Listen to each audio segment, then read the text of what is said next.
The trading outpost on Kepler 442b hummed with the chaotic energy of 100 different species conducting business under its atmospheric dome. Emma sat at a corner table in the cantina, her fingers dancing across a holographic spreadsheet, reviewing cargo manifests with the kind of focused intensity that made most beings give her wide berth. Beside her feet, curled into a ball of midnight fur and bioluminescent stripes, lay Zarthik, a juvenile Valkyrie predator no larger than a terrier, but possessing enough evolutionary terror in its DNA to make grown warriors reconsider their life choices. James stood nearby at the bar, his broad shoulders relaxed as he nursed a glass of something that glowed faintly blue. To the casual observer, he appeared completely absorbed in conversation with a trail merchant about shipping routes through the Horsehead Nebula. Neither human seemed particularly remarkable in a station that hosted thousands of travelers daily. That was their first mistake underestimating humans, Kravix. The Thorn had been watching them for 30 standard minutes. The Yuldari pirate captain had built his reputation on knowing which marks to hit and when. Humans were new to the galactic stage, barely a century since first contact, and still carried themselves with that dangerous naivete that made them easy targets. The data broker who'd sold him the intel had been clear. The human female was transporting something valuable, something worth enough credits to retire on a paradise moon. Somewhere in the Andromeda sector, what Kravix hadn't counted on was the cub dot he approached with the swagger of someone who'd done this 1,000 times before, his chitinous exoskeleton clicking softly with each step. The other patrons instinctively moved away. Yuldari were known for their cruelty, and their four-armed physiology made them formidable opponents in close quarters. Kravix had broken beings much larger than these humans.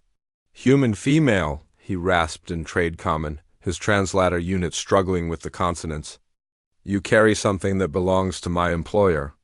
Surrender the data core and perhaps you leave this station with your limbs attached. Emma didn't look up. Her fingers continued their methodical work across the holographic display, adjusting shipping schedules with the precision of a surgeon. Not interested, she said flatly, her tone suggesting she was discussing something as mundane as weather patterns. Kravix's mandibles clicked in irritation. Humans were supposed to be frightened creatures, soft and fragile. He'd expected begging, perhaps negotiation. Not dismissal? You misunderstand your situation. Human. He reached down with one of his lower arms, intending to grab her by the shoulder and teach her the error of disrespect. His hand never reached her. Instead, his talons closed around the cub at her feet. Zarthik squealed, a sound that cut through the ambient noise of the cantina like a plasma cutter through steel. The juvenile Valkyrie twisted in his grip, its bioluminescent stripes flaring from soft blue to warning crimson for exactly 1.3 seconds. The cantina continued its normal operations. Conversations flowed, drinks were poured, and somewhere in the back, someone laughed at a joke. Then Emma moved. She still hadn't looked up from her work. Her left hand continued adjusting. Cargo waits on the manifest while her right hand moving, with a speed that seemed to violate several laws of physics. Shot out and seized Kravix's wrist. The sound came first. A series of sharp cracks like brittle wood splintering echoed through the suddenly silent cantina. Kravix's scream followed, a chittering shriek that made several nearby patrons physically recoil.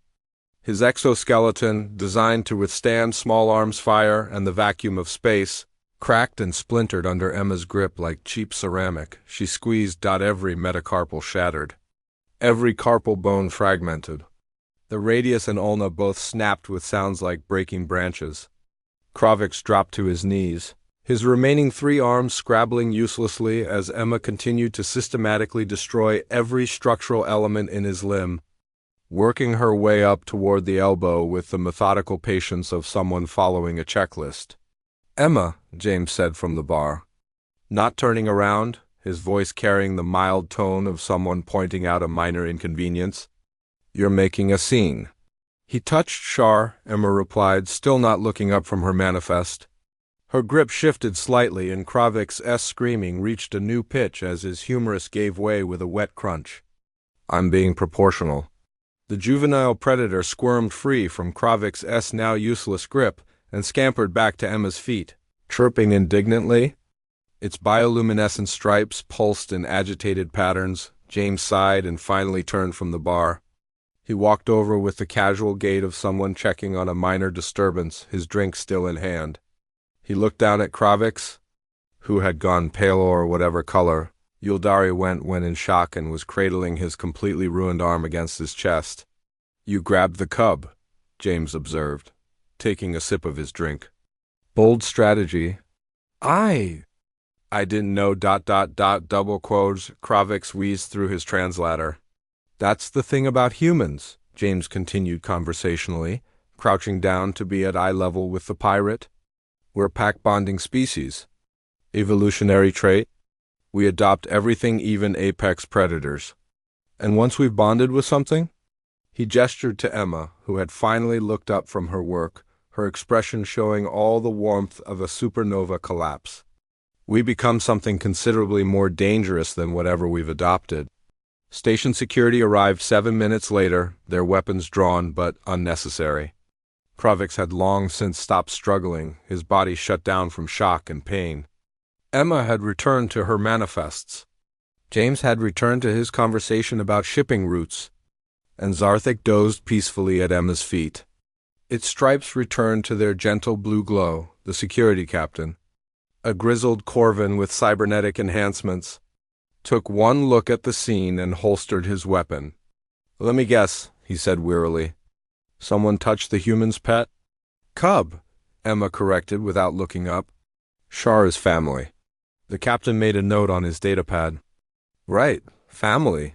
He gestured to his team to collect Kravix. For the record, human, you're supposed to file reports before engaging in station violence. Emma finally met his gaze, and the captain instinctively took a step back. He touched my cub, she said simply, as if this explained everything. And in the complex political landscape of galactic civilization, where 100 species navigated intricate social protocols and hierarchies of strength, it did. The security team hauled Kravix away. The cantina slowly returned to its normal rhythm. Emma returned to her manifests. James returned to his drink, and throughout the galaxy, in bars and trading posts and pirate dens, another story began to circulate about why, exactly, you never touched a human's companion, no matter how small, how seemingly insignificant, or how easy a target it appeared, because humans didn't just break bones, they made examples.